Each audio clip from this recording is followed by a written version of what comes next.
Hello students, जय श्री कृष्णा। मैं कोमल सोनी, आपकी केमिस्ट्री टीचर। आज हम केमिस्ट्री 12th केमिस्ट्री में न्यू चैप्टर स्टार्ट करने जा रहे हैं। 4th chapter chemical kinetics means रासायनिक बल गतिकी। रासायनिक बल गतिकी रसायन विज्ञान की वह शाखा होती है जिसके अंतर्गत किसी अभिक्रिया का वेग और उसकी क्रियाविधि का अध्ययन किया जाता है।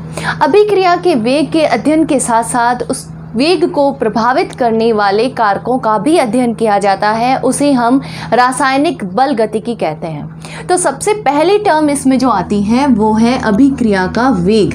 अभिक्रिया का वेग क्या होता है, रेट ऑफ रिएक्शन क्या होता है।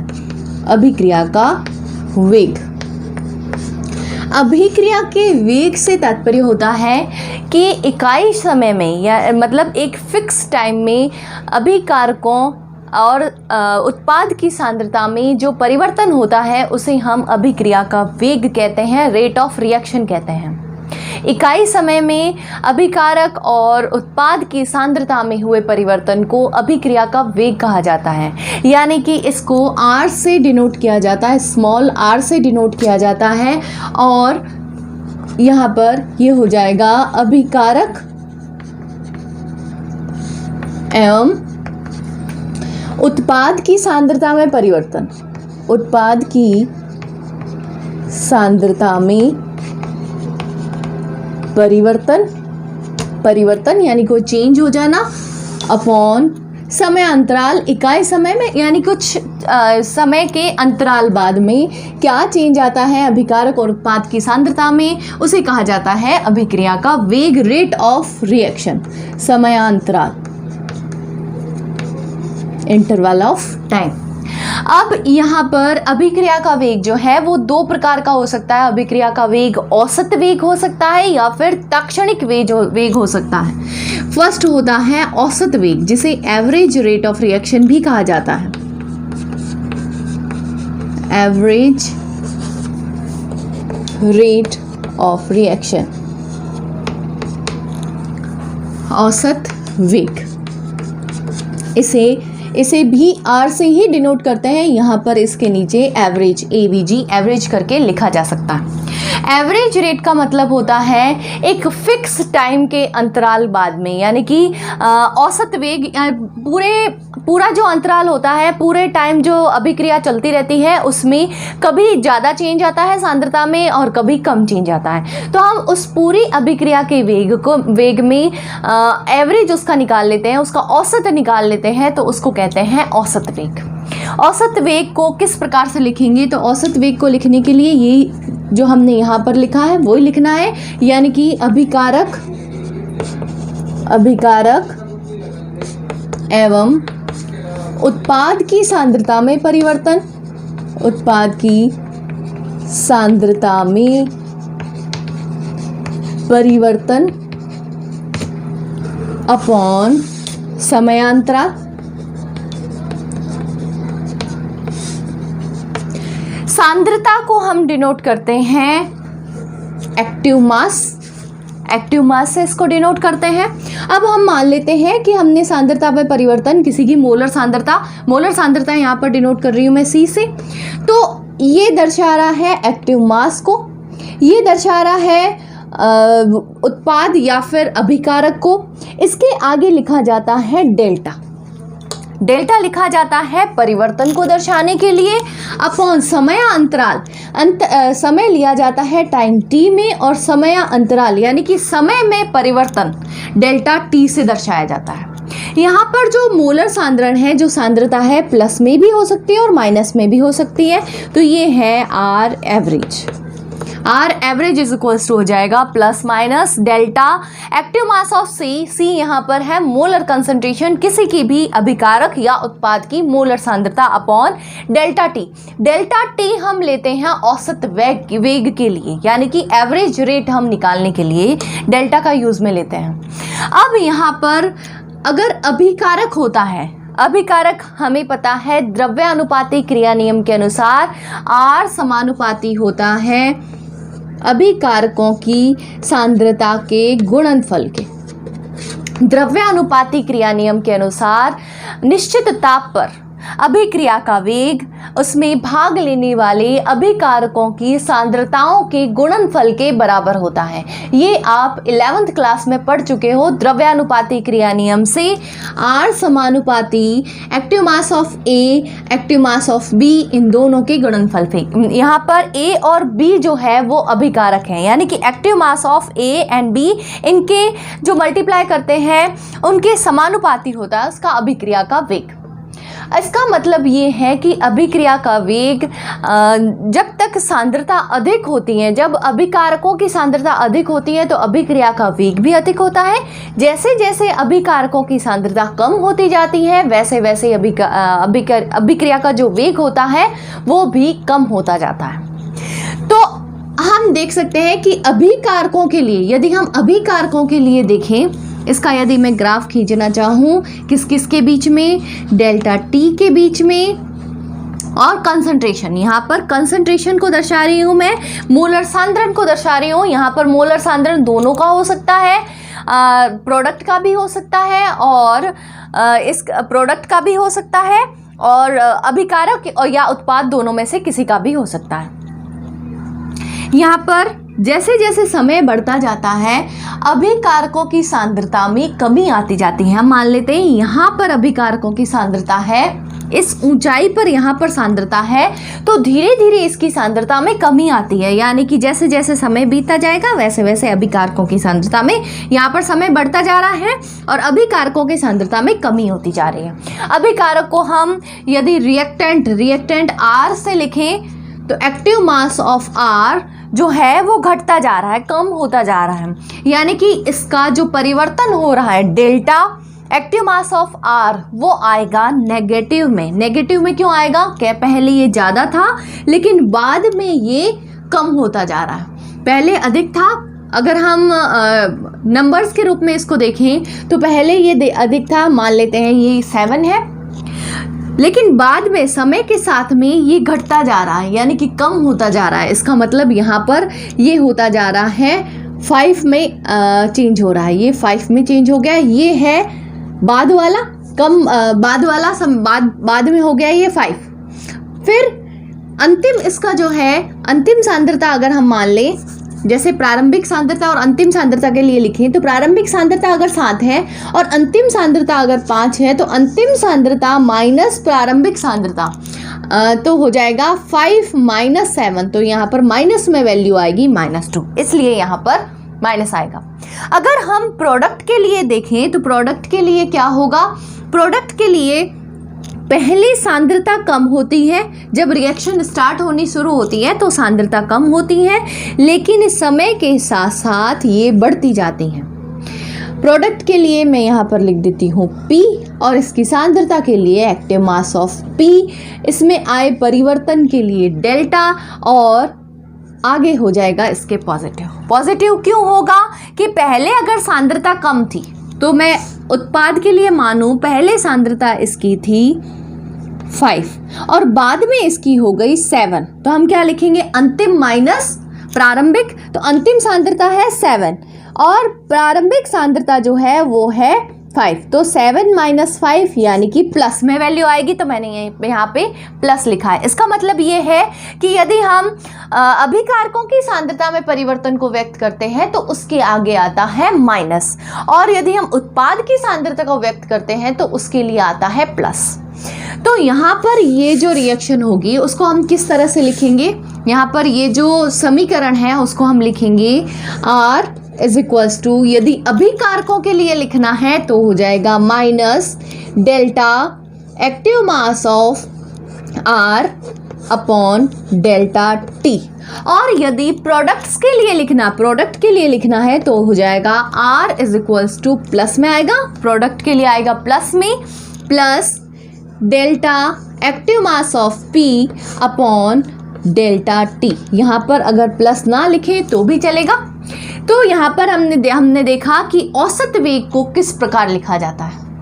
अब हम ये देखते हैं कि ताक्षणिक वेग को किस प्रकार लिखा जाता है, फिर हम अलग अलग रिएक्शंस के लिए किस प्रकार से औसत वेग और ताक्षणिक वेग को लिखते हैं वो देखते हैं। अब हम second type of rate of reaction देखते हैं, वो है ताक्षणिक वेग, जिसे कहा जाता है instantaneous reaction, instantaneous rate of reaction.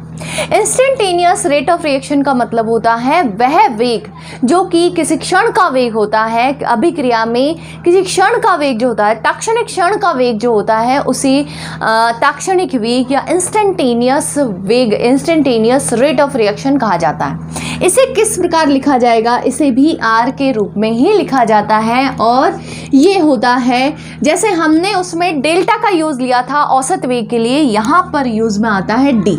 यहाँ पर भी वो ही होगा, इसका जो सूत्र होगा वो क्या होगा? वो होगा अभिकारक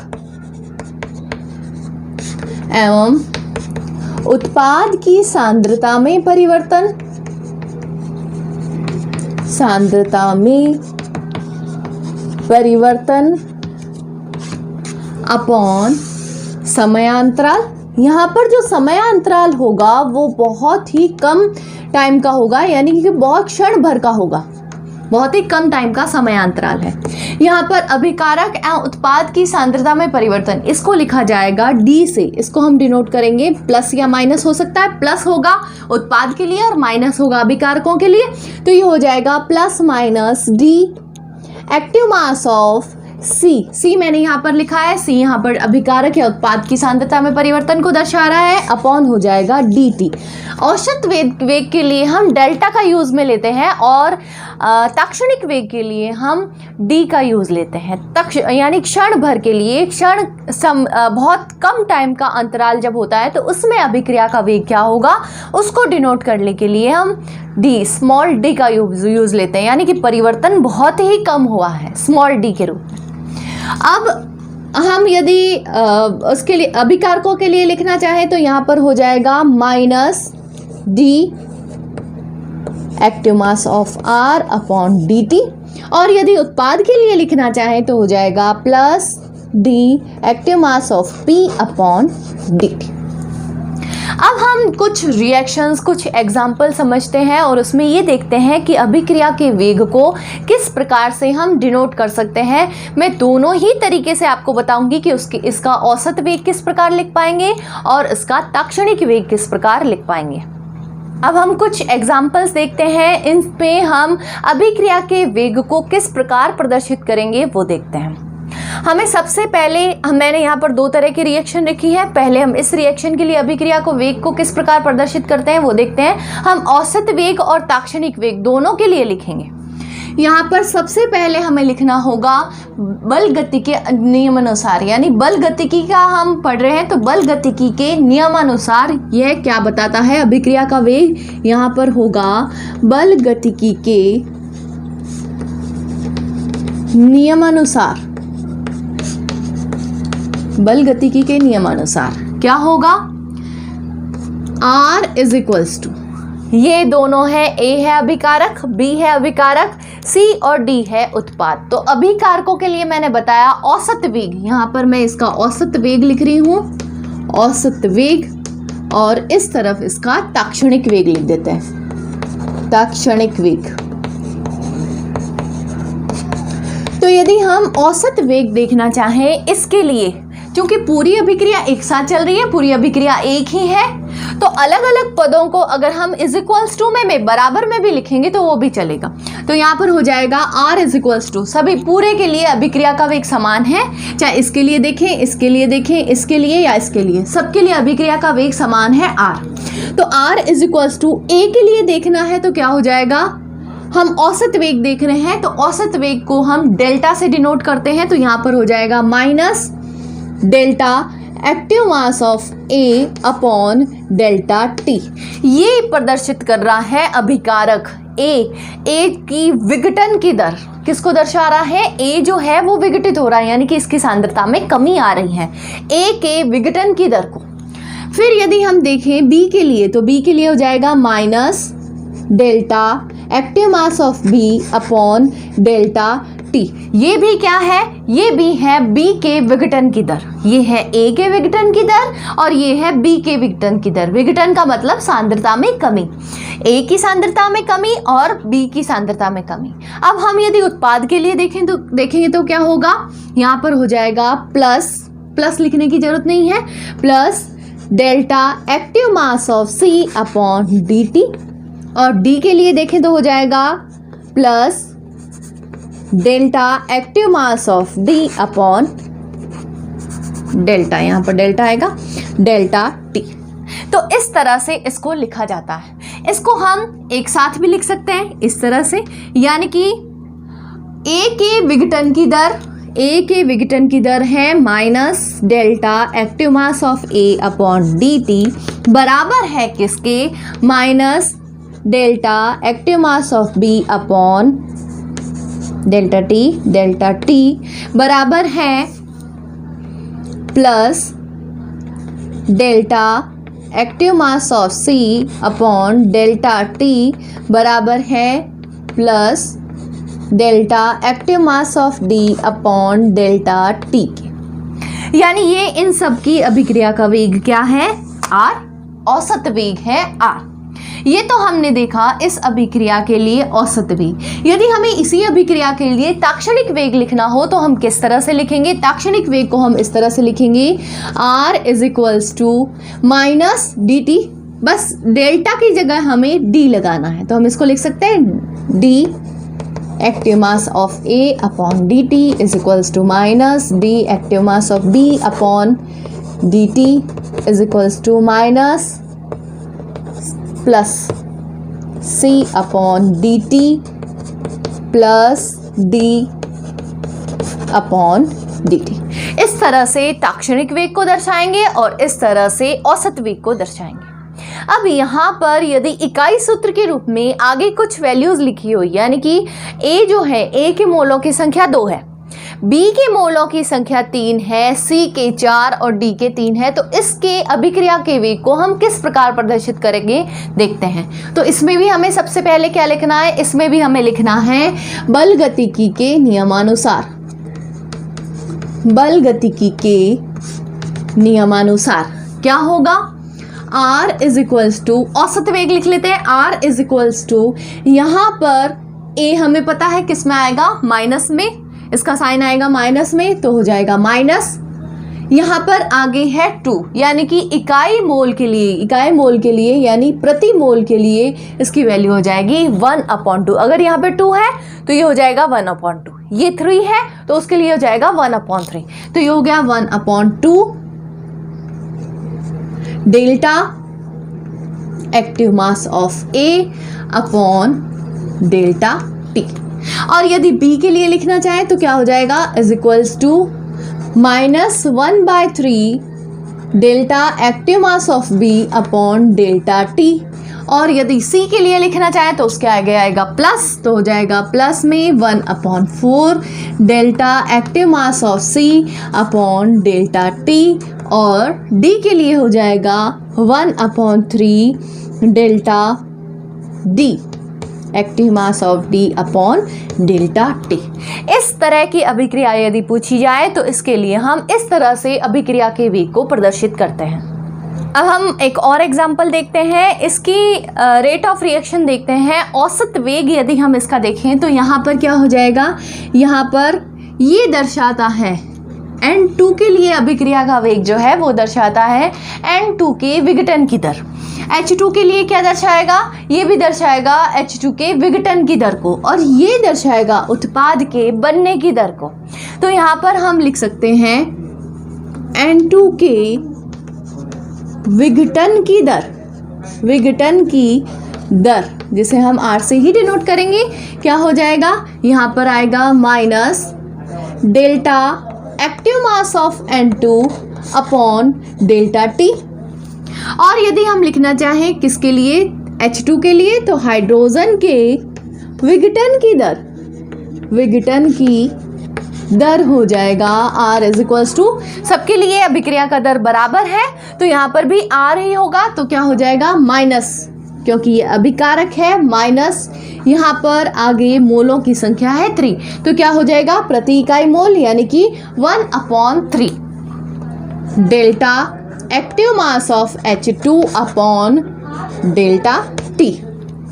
यदि इसके लिए देखना चाहें तो इसके लिए हो जाएगा NH3 के बनने की दर, बनने की दर ये दर्शाएगा, बनने की दर R इज इक्वल्स टू, ये हो जाएगा 1/2। यहाँ पर हमने माइनस लिए थे क्योंकि ये अभिकार के लिए हम अभिक्रिया का वेग दर्शा रहे हैं, यहाँ पर हम प्लस लेंगे क्योंकि यहाँ पर उत्पाद के लिए अभिक्रिया का वेग दर्शा रहे हैं, बनने की दर उसकी दर्शा रहे हैं, तो प्लस में आएगा, plus delta NH3, active mass of NH3 upon delta T। इस तरह से हम इसके अभिक्रिया के वेग को प्रदर्शित करेंगे। ये है औसत वेग। यदि हम डेल्टा की जगह पर D का यूज ले लेंगे तो वह हो जाएगा ताक्षणिक वेग। अब यदि हम देखें ये वाला एग्जाम्पल, यहाँ पर है PCl5 gives PCl3 plus PCl2। ये भी इसी तरह से होगा। PCl5 के विघटन की दर, PCl5 के विघटन की दर क्या हो जाएगा, minus delta active mass of PCl5 upon delta T, ये हो जाएगा बराबर, इसके लिए बनने की दर होगा यानी कि हो जाएगा प्लस में delta active mass of PCl3 upon delta T, और हो जाएगा delta active mass of Cl2 upon delta T। ये यहाँ पर इसके औसत वेग को दर्शा रहा है। और यदि हमें ताक्षणिक वेग लिखना हो तो हम डेल्टा की जगह पर स्मॉल d का यूज लेंगे। अब हम एक इस टाइप का क्वेश्चन देखते हैं कि इसके लिए किस प्रकार का क्वेश्चन बनता है। इसके लिए एक न्यूमेरिकल क्वेश्चन देखते हैं। न्यूमेरिकल क्वेश्चन है, निम्नलिखित अभिक्रिया Cl2 प्लस 2I माइनस, अभिक्रिया है Cl2 plus 2I minus gives I2 plus 2Cl minus में I माइनस की प्रारंभिक सांद्रता 0.30 मोल इनवर्स है। प्रारंभिक सांद्रता है 0.30 मोल इनवर्स। 10 मिनट्स के पश्चात I की सांद्रता जो है वो 0.25 मोल लीटर इनवर्स रह जाती है। ये है अंतिम सांद्रता, ये है प्रारंभिक सांद्रता। 10 मिनट के बाद की सांद्रता ये और पहले की सांद्रता ये, यानी कि अंतिम सांद्रता माइनस प्रारंभिक सांद्रता करेंगे। इस अभिक्रिया के लिए I माइनस की विलुप्त या विघटन की दर एवं I2 के बनने की दर ज्ञात कीजिए। हमें अभिक्रिया में ध्यान रखना है, चाहे वो इसके विघटन की दर हो या इसके बनने की दर हो, ये दोनों बराबर होगी। तो यहाँ पर हम किस तरह से लिखेंगे, यहाँ पर हो जाएगा इसके यदि औसत वेग को यदि हम लिखना चाहें, इसके वेग के लिए यदि हम लिखना चाहें रेट ऑफ रिएक्शन अभिक्रिया के वेग को, तो R इज इक्वल्स टू हो जाएगा Cl2 के लिए I2, और इनके लिए ही हमें निकालना है तो इनके लिए हम देखते हैं तो क्या हो जाएगा, ये चूंकि अभिकारक है तो यहाँ पर हो जाएगा माइनस हाफ डेल्टा I की सांद्रता अपॉन डेल्टा T, जो कि बराबर है इसके, ये क्या हो जाएगा, यहाँ पर हो जाएगा प्लस में डेल्टा I2 की सांद्रता अपॉन डेल्टा T, ये हो जाएगा। ये दोनों बराबर हैं, इसका मतलब I की विलुप्त होने की दर, I माइनस की विलुप्त या विघटित होने की दर बराबर है I2 के बनने की दर के। जितनी ये दर है, जितनी ये वेग है इसका, उतना का उतना वेग इसका होगा। तो यहाँ पर हमें इसमें परिवर्तन दिया गया है। इसमें परिवर्तन क्या दिया गया है कि इस I माइनस की प्रारंभिक सांद्रता है 0.30 और अंतिम 10 मिनट के बाद की सांद्रता है, यानी कि समय अंतराल हमारे पास कितना है, डेल्टा T हमारे पास कितना है 10, और डेल्टा I जो है, डेल्टा I माइनस की सांद्रता, इसको हम कैसे लिखेंगे, अंतिम सांद्रता माइनस प्रारंभिक सांद्रता। बाद में सांद्रता कितनी हुई है और पहले सांद्रता कितनी थी वो, यानी यहाँ पर आ जाएगा, ये तो माइनस में था ही, हाफ जो कि है माइनस में, तो ये हो जाएगा 0.25 माइनस 0.30, ये हो जाएगा। अब यहाँ पर क्या वैल्यू आएगी, यहाँ पर वैल्यू आएगी, ये चूंकि बराबर है इसके, तो इसकी जो वैल्यू आएगी वो ही इसकी वैल्यू होगी, यानी कि हमें I माइनस के विघटन की दर भी मिल जाएगी और I2 के बनने की दर भी मिल जाएगी, क्योंकि दोनों सेम है। तो यहाँ पर क्या हो जाएगा, R is equals to minus half 0.25 minus 0.30, इन दोनों को सॉल्व करेंगे तो हमारे पास क्या वैल्यू आएगी, हमारे पास वैल्यू आएगी माइनस का 0.05। इसके बाहर भी क्या है, माइनस की वैल्यू, ये रही माइनस की वैल्यू, अपॉन में है 2 × 10।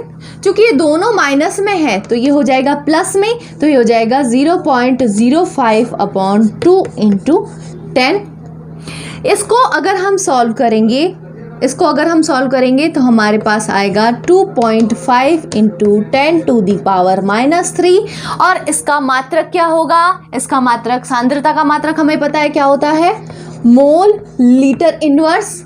क्योंकि नीचे मिनट में है तो हमने मिनट में ही वैल्यू ऊपर लिखी है, तो ये हो जाएगा मिनट इनवर्स। तो क्या हो जाएगा इसका answer? 2.5 into 10 to the power -3 mole litre inverse minute inverse. इसके नीचे हमको लिखना होगा कि जो I माइनस के विलुप्त होने की या विघटन होने की दर है वो बराबर है, ये हमने ज्ञात की है I माइनस के विघटन की दर, जो कि बराबर है, यानी कि ये वैल्यू किसके बराबर है? I2 के बनने की दर के। तो ये दोनों ही इक्वल है, तो इन दोनों को हम बराबर में इसको लिख देंगे। इस तरह के एनसीईआरटी बुक में और भी क्वेश्चन दिए गए हैं, आप उनको सॉल्व करने की कोशिश कीजिए। आपको मेरे पढ़ाने का तरीका कैसा लगता है कमेंट बॉक्स में ज़रूर बताइए। और अभी तक आपने मेरे चैनल को सब्सक्राइब नहीं किया है तो मेरे चैनल को सब्सक्राइब कीजिए, स्पेशली 10th क्लास के स्टूडेंट और 11th क्लास के स्टूडेंट, क्योंकि मैं जल्द ही 10th का सिलेबस स्टार्ट करने वाली हूँ और 11th का भी सिलेबस स्टार्ट करने वाली हूँ। और मेरी वीडियोज़ को ज़्यादा से ज़्यादा शेयर कीजिए, अपने दोस्तों के साथ शेयर कीजिए और मेरी वीडियोज़ को लाइक कीजिए। Thank you.